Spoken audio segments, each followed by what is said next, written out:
17 los candidatos que compiten por suceder a Jorge Abot como fiscal nacional del país. Cerró la lista de postulaciones la Corte Suprema y vamos a conversar sobre este proceso precisamente con uno de los postulantes a este cargo, el abogado Cristian Vargas, quien fuera además asesor jurídico en el Servicio de Impuestos Internos. ¿Así era?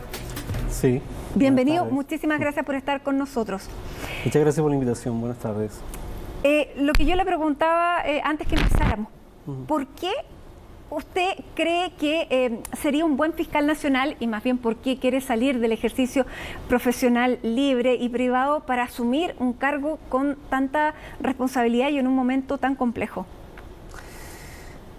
A ver, a mí me interesa como abogado, pero también como ciudadano, me interesa el acceso a la justicia. El acceso a la justicia es un asunto, un desafío tal vez, siempre presente en la sociedad chilena, pero a veces se visibiliza con mayor gravedad y profundidad. Yo creo que ese es el caso de la hora actual. Hay un problema grave de seguridad pública, de percepción de los ciudadanos, de falta de acceso a la justicia en relación con los delitos, y también existe un grave problema de legitimidad del Ministerio Público y no solo el Ministerio Público, lamentablemente, sino que de el conjunto de las instituciones que conforman el Estado de Chile, diría yo. ¿Ah? Pero la falta de legitimidad del Ministerio Público, del cual podemos conversar, que tiene tal vez causas bastante más inmediatas, diría yo, también afecta al conjunto de la institucionalidad y del Estado de Derecho, por tanto. Por eso me interesa. Yo presento mi candidatura a la Fiscalía, al fiscal nacional, al cargo de fiscal nacional, más bien no como alguien que trae una varita mágica de solución de problemas, sino que más que nada como me pongo al servicio de ciertos objetivos, me pongo al servicio como un instrumento de cambio para el cumplimiento de objetivos que a mí me parecen fundamentales. Usted que tiene la mirada de fuera, porque también hay una discusión efectivamente de si la persona que tiene que asumir el cargo de fiscal nacional tiene que venir de dentro de la fiscalía, conocer el sistema, o alguien que venga de fuera, que lo vea cómo funciona en su conjunto y traer reformas de fuera. ¿Cómo lo ve usted? Sí, ¿Y cuáles son las reformas que específicamente haría para subsanar estos puntos y la pérdida de legitimidad? Sí, yo veo que es una ventaja tener la mirada de conjunto de fuera, porque, como le decía, me parece a mí que, a pesar de ser una frase ya muchas veces repetida, pero en este caso no deja de ser cierta, a veces los árboles no dejan ver el bosque. Aquí hay que tener una mirada de conjunto, y la gente que a veces está metida en la cotidianidad del trabajo dentro de estas instituciones, deja de percibir el conjunto de los problemas, y muchas veces se aparta también de la sensibilidad o de la mirada, de la sensación que tienen los ciudadanos respecto del devenir de estas instituciones y del trabajo que realizan, del servicio que prestan. Claro, mire, yo creo que los desafíos del Ministerio Público son grandes y son muy importantes. En primer lugar, hay un problema de deslegitimidad, de falta de legitimación del Ministerio Público. Y eso es algo esencial, es algo muy importante. Porque el Ministerio Público fue un gran logro, la creación de la Fiscalía hace algunos años atrás, pero no tantos años atrás. Yo alcancé a trabajar, por ejemplo, en los juicios de papeles, digamos, en el otro sistema, el sistema antiguo. Estudié en relación con me formé como abogado en la Universidad de Concepción, yo soy de Concepción, estudié allá, me formé precisamente estudiando el proceso penal, que era un juicio de papeles. Entonces hubo un tremendo gran salto, digamos, en nuestra evolución legislativa e institucional con la creación de la Fiscalía. Sin embargo, ese gran salto institucional y de modernización del Estado en relación con la justicia quedó en algún momento detenido.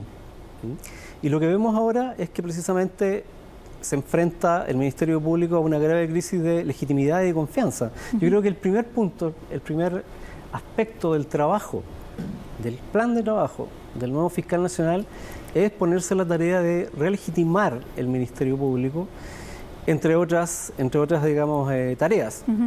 Pero también están las tareas de combatir la corrupción, combatir el crimen organizado, para eso modernizar, dotar de mayores recursos y capacidades investigativas a los fiscales, instar por cambios legales en relación con delitos y una serie de otras tareas que podemos conversar. Ahora, ¿cuáles serían sus prioridades desde el punto de vista de persecución de delitos? ¿Cuáles serían para usted los delitos que deben tener prioridad?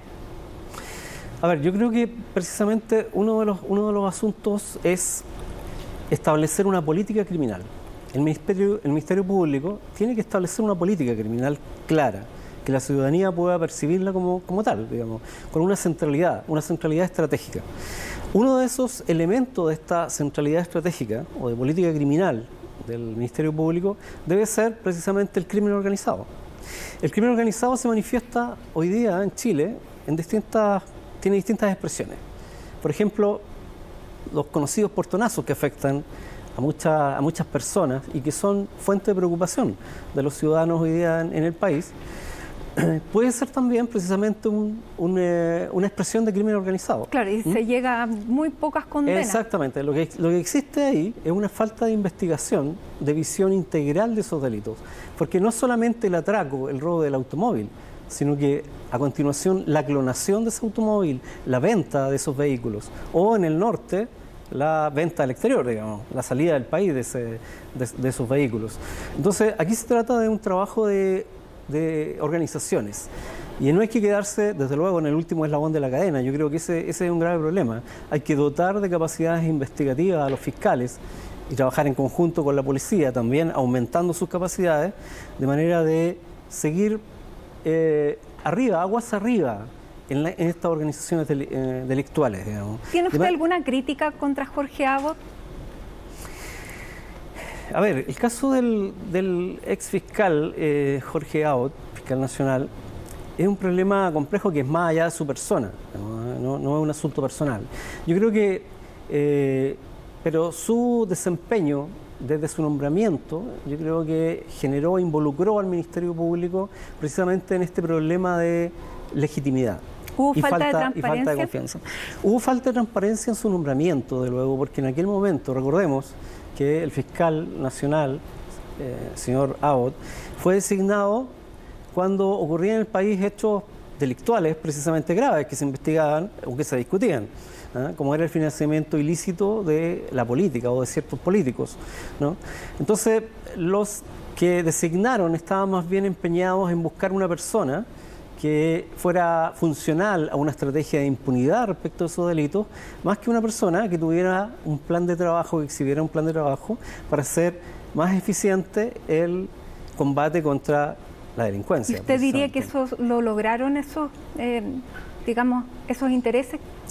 Lamentablemente para el país y para la institucionalidad precisamente democrática del país, yo creo que sí se logró. Sí se logró porque son muy pocos casos los que en definitiva van a llegar a ser condenados por esos delitos.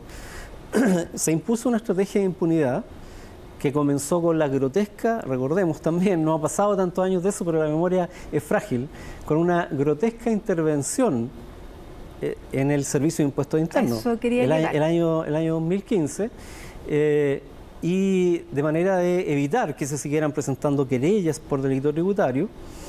Y ese es un tema que yo conozco bien porque precisamente yo insté personalmente porque se presentaran esas querellas, porque es la convicción, la misma que tengo hoy en día, y por eso también me presento al cargo de fiscal nacional, de que los organismos públicos, el Estado debe actuar, por cierto, presidido por el principio de igualdad ante la ley. Y en tratándose de delitos hay que llegar a fondo con eso, en el sentido de que las investigaciones deben hacerse sin miramientos respecto de quienes resultan o no involucrados. Claro. Hay que llegar al fondo del asunto y caiga quien caiga.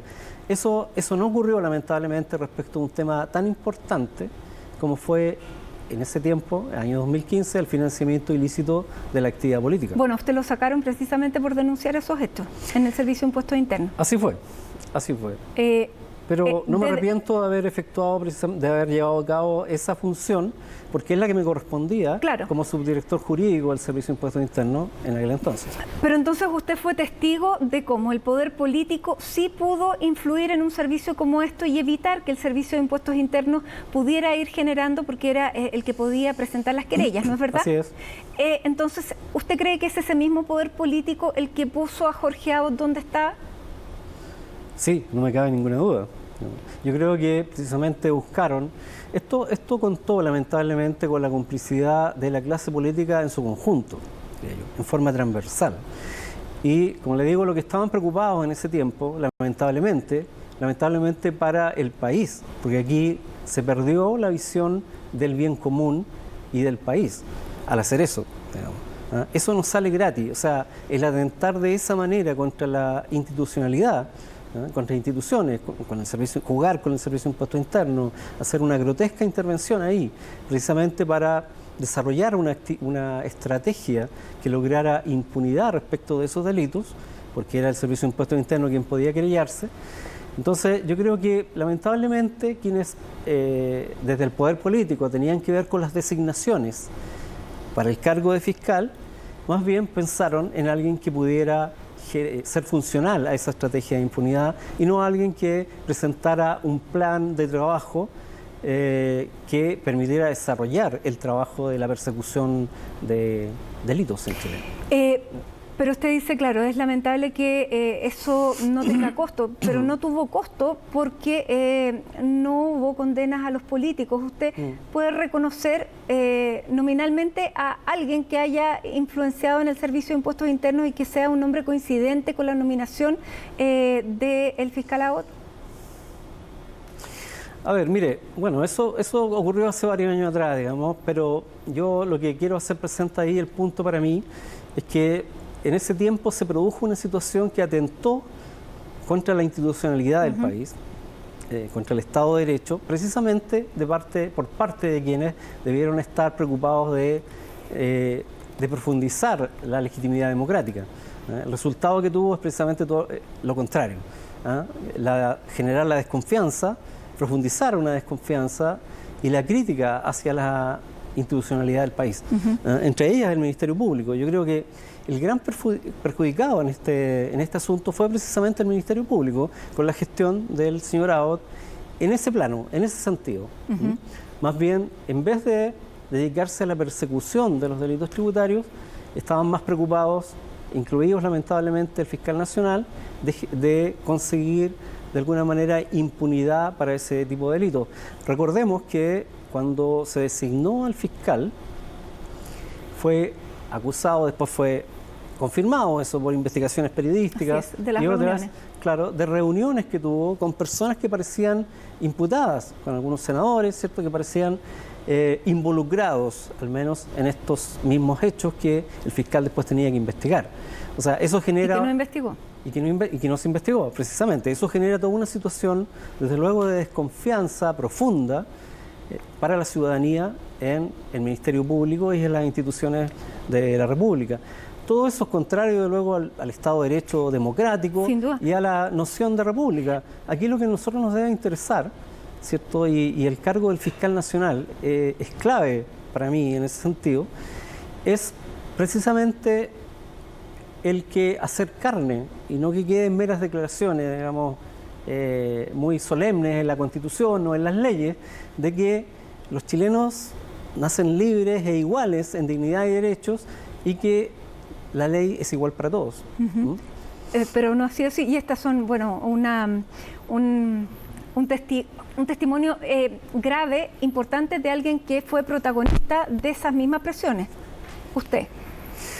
En aquel tiempo, claro, precisamente, yo me opuse a esas presiones y presentamos igual varias de las querellas, las que alcanzamos a presentar, porque usted podrá recordar que en aquel tiempo primero se me privó de las facultades, yo era el subdirector jurídico del Servicio de Impuestos Internos, se me privó de las facultades de ejercer la acción penal en esos casos, para luego finalmente desvincularme del servicio. Ahora, todo lo que hemos dicho de lo que ocurrió después con la Fiscalía y con el fiscal quien decidió no investigar ese tipo de casos, todos tenemos la noción pero ¿usted tiene alguna prueba?